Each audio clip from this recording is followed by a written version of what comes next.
Chapter number first science का chemical reactions and equations का lecture number 12 लेकर आए हैं, जिसमें हम लोग एक्सोथर्मिक रिएक्शंस और इंडोथर्मिक रिएक्शंस के बारे में जानेंगे। तो चलिए शुरू करते हैं। एक्सोथर्मिक रिएक्शन एक ऐसी रिएक्शंस होती है जिसमें या तो हीट या फिर एनर्जी रिलीज़ होती है। आप देखो, हीट कहने का अर्थ है कि एनर्जी के कई फॉर्म्स हो सकती हैं, तो कोई भी फॉर्म रिलीज़ हो सकती है, चाहे लाइट रिलीज़ हो जाए, चाहे इलेक्ट्रिसिटी रिलीज़ हो जाए। तो जिसमें कुछ भी रिलीज़ होता है एनर्जी का, तो उसे हम एक्सोथर्मिक रिएक्शंस कहते हैं। दोस्तों, एक क्वेश्चन आता है हमारे पास कि रेस्पिरेशन को एक्सोथर्मिक रिएक्शंस क्यों कहते हैं। तो देखो, हम सिंपली इसको डिस्कस करेंगे यहीं पर और उसी एग्जांपल को देखेंगे। तो दोस्तों देखो, जब हम भोजन खाते हैं उसको हम ग्लूकोज कहते हैं। तो ग्लूकोज का सिंबल होता है, या कार्बोहाइड्रेट कह सकते हो, इसका फॉर्मूला होता है C6H12O6। और जब हम लोग रेस्पिरेशन में सांस लेते हैं तो ऑक्सीजन हमारे अंदर जाती है बॉडी के अंदर, जो कि बाहर हमें वाटर, कार्बन डाइऑक्साइड, वाटर और एनर्जी रिलीज़ करके देती है। ठीक है।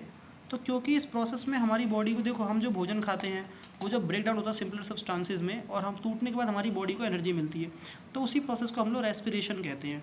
ठीक है। और क्योंकि इस प्रोसेस में एनर्जी रिलीज़ हो रही है तो इसे हम एक्सोथर्मिक कहेंगे, क्योंकि एक्सो का मतलब होता है रिलीज, थर्मिक मतलब एनर्जी। इसी प्रकार देखो, जितनी भी अल्केन होती हैं, मीथेन, ईथेन, प्रोपेन, ब्यूटेन, सब हीट एनर्जी रिलीज़ करती है। तो देखो, मीथेन में कार्बन एक होती है, हाइड्रोजन डबल से दो ज़्यादा, मतलब CH4। ऑक्सीजन गैस है तो O2 लिखेंगे, CO2 का सिंबल CO2, वाटर के लिए H2O, और साथ में हमें क्या मिलती है, एनर्जी। तो देखो, क्योंकि इस प्रोसेस में भी हमें एनर्जी मिलती है तो इसलिए हम इसे भी क्या बोलेंगे, एक्सोथर्मिक रिएक्शंस बोलेंगे। दोस्तों, इंडोथर्मिक रिएक्शंस क्या होती है? तो वो रिएक्शन जिसमें हमें हीट एब्जॉर्ब करानी पड़ती है, मतलब हमें खुद हीट देना पड़ता है उस रिएक्शंस को कराने के लिए, तो उसे हम इंडोथर्मिक रिएक्शंस कहते हैं। जैसे सिंपली देखो, वाटर को ब्रेक करने के लिए इलेक्ट्रिसिटी का यूज़ करना पड़ता है। उसी प्रकार से सिल्वर क्लोराइड को तोड़ने के लिए हमें सनलाइट के प्रेजेंस में रखना पड़ता है, तो ब्रेक करती है।